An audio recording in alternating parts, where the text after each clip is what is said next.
Hey folks, Sean here, and what I want to talk to you about is why I think that SaaS unicorns have more in common with Ponzi schemes than they do with actual healthy businesses.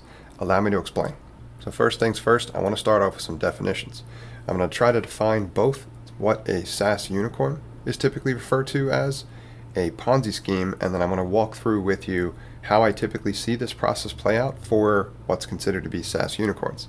So from Investopedia, I got a definition with regard to what a SaaS unicorn might be considered, and this may apply to all companies or startups that fall into kind of unicorn status, as it's often referred to, but it's any that ultimately are able to supposedly reach a valuation of greater than $1 billion, which is ridiculously low odds, which is why I think this strategy is flawed. And I'm going to get into that in a little bit more later in this video. Now that we've talked about what a SaaS unicorn technically qualifies as, I want to also define a Ponzi scheme, because this is where I see a lot of similarities with these so-called SaaS unicorns and their economic model. So if you go into greater detail, and this is a definition from Oxford Dictionary, but in terms of how a Ponzi scheme is defined, I think the most important part to focus on here is what I've underlined, and that's that returns from the early stage investors are ultimately paid back by later stage investors. So realistically speaking, you find a bigger investor with deeper pockets to pay the early stage investor, which may theoretically be smaller in this case, or they're cutting smaller size checks. So the Ponzi scheme element, which might be one slight differentiation here in terms of the correlation I'm trying to draw, is that based on this definition, they may not technically be an entity, which I understand, and obviously that would be considered a scam. However, I see a lot of similarities. Let me explain kind of how this process typically works. So when an early stage company or startup is going for unicorn status, right, greater than $1 billion worth of valuation, this is the model that we often see. So on this diagram that I've created here on the left-hand side, you will see ultimately what is kind of your startup or representing your company when it's in its early stage. That's why the representation of that building is a little bit smaller. Then in order to kind of grow from there, you're looking for someone to provide investment. So you go to the investment community and you find an investor who believes in your idea, your grand vision, etc. So let's say you're able to get one of those smaller checks. Then ultimately you leverage or use that funding in order to grow your company from there. And as your company gets bigger, especially if you're falling into this category, which is a challenging economic model, which I'm going to talk about in greater detail as well too, ultimately you're going to need greater investment. And that's why there's another investor on the other side of the diagram, and that's a little bit larger, representing the fact that you're going to need to raise more money now. So what you've invested on the earlier stage side has grown your company. Now you need, yet again, more capital, and this cycle ultimately repeats itself. And that's where I think you can really get stuck into this being what I often refer to as the unicorn trap, in that this process can repeat seemingly indefinitely for a lot of these companies. And I want to talk about exactly what I mean by that by showing you a real world example. I'm going to pop over to the other side of the screen here so you can see some of the financial data that I want to share with you for Uber Technologies, or Uber, right? Ride sharing service. A lot of us leverage it. I do as well too. But I want to take a closer look at what the actual financial state, because I think this looks more like a scheme than it does for an actual healthy company. And again, from my perspective, how I'm defining a healthy company is one that can ultimately achieve self-sustainability, in that it can ultimately generate a profit and it can survive off of its own earnings. Because to me, that's what it means. It's not just maximizing your revenue, it's ultimately building a self-sustaining company, or one that generates a return and ultimately generates profit as well too. So this website they have here is Yahoo Finance. And because Uber is a public company, if you dive into the financials, you can actually see what they're publicly reporting. So here, what you can see is year-over-year financial information specifically for Uber Technologies. And if you go a little bit further down here to their bottom line, and some of the numbers that are often used to kind of better understand how these startups or companies are performing financially, you look at lines similar to like EBIT, EBITDA. These numbers are acronyms, and they stand for earnings before interest, taxes, and the D&A as depreciation and amortization, but ultimately they start to speak closer to what the bottom line for these companies ultimately might look like. Now, even if you go further down from there, all of these numbers, for the most part, are negative, and some of them are negative in pretty significant categories. I mean, so what you're seeing here, these numbers might look like And you can see which years these come from in the columns at the top. So on the furthest to the right, you've got 2019 numbers, then 2020, then 2021, and the TTM stands for trailing 12 months. So you can see kind of the previous 12 months, what do those numbers ultimately look like? But if you look at this EBIT number, for example, these numbers look like they were reported in the millions, but these numbers are reflected in the thousands, meaning that these numbers are actually in the billions.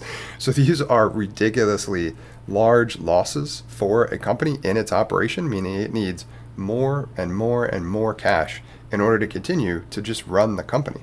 So they're producing significant losses in the billions of dollars, and those losses are continuing from year over year. So to me, this is a trajectory that is scary rather than exciting, because you're talking about losses, and you're talking about massive losses in the billions for some of these years. In Uber's case, many of these years. So you're going to need deeper and deeper pockets from investors, and that kind of capital isn't always available. So to me, that's what's really scary about leveraging this kind of unicorn status.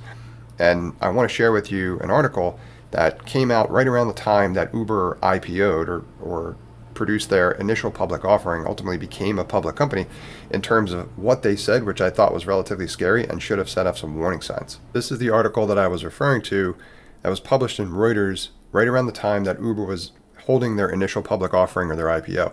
And you could tell based on this headline, I think this should scare investors that are focusing on unicorn status companies like Uber, but it's a very different world. And they literally said right around that time that they may never reach profitability.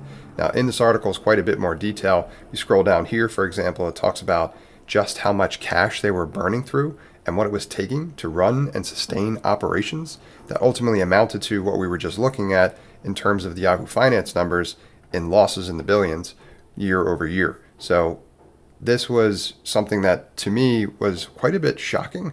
And I understand that unicorn status trajectories are very different than most companies.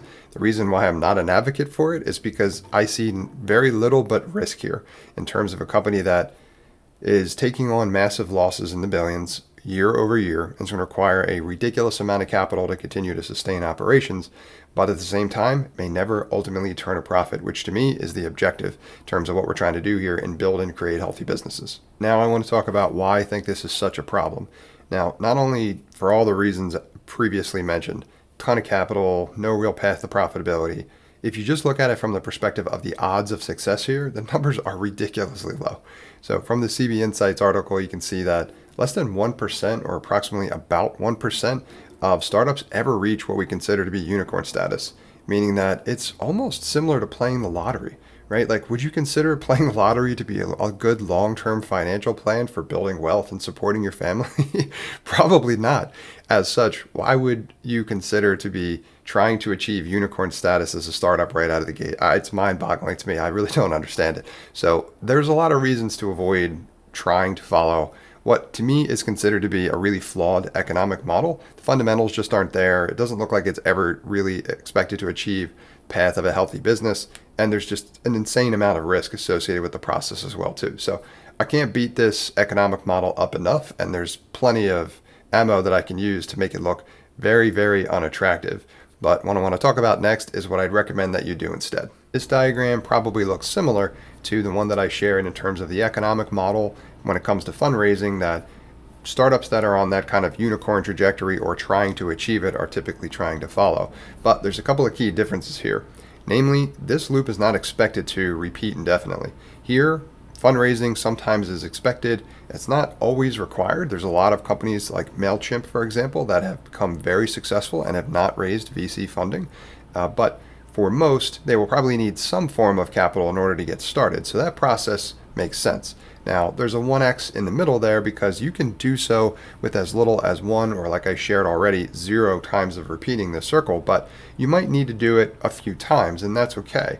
But the idea here and the key difference is that you don't repeat it indefinitely, and that eventually your startup is enabled to achieve so-called escape velocity, in that you're able to get out of that model, you're able to achieve profitability, and then in the future, you're able to ultimately leverage your own earnings and the profitability that your company's been able to achieve to fund your own growth, right? You can always raise more at a later date, but if you're able to sustain and develop this path to profitability for your company or your SaaS product, then ultimately you're going to be receiving a number of different benefits that those unicorn status companies themselves never really achieve, in that you're able to maintain a significant portion of control because your cap table doesn't become a mess because you aren't raising over and over and over again. As you raise further and further and larger rounds, especially as you're further away from profitability, you don't really negotiate from a position of power. You may have grown large, but investors become much wiser to, what is your ultimate path to profitability? And we see that with stories of companies like WeWork, who raised a ton of money, but ultimately their IPO was canceled because it was found out that they just seemingly didn't have a path to profitability. So if that was the case, investors are really wondering, like, how am I going to get my money back if you're not generating enough to produce a return? So I highly recommend this as an approach instead, because this can enable you to receive so many more benefits and significantly reduce the risk that we just talked about in greater detail when it comes to startups trying to achieve this really difficult to achieve kind of unicorn status. So let's talk about in a little bit more detail ultimately how you can start doing this. Following this path to profitability economic model, in my opinion, makes a lot more sense and is ultimately going to give you significantly better odds of achieving success while also reducing your risk as you are building, growing, and scaling your SaaS company. Now, in terms of ultimately how you can do that, I really want you to focus on achieving profitability right out of the gate, right? Design that into your model and your plan, and then ultimately ensure that you're realizing that over time. Now, in order to ensure that you have great odds of achieving this profitability, you're going to need to focus on what I call painful problems.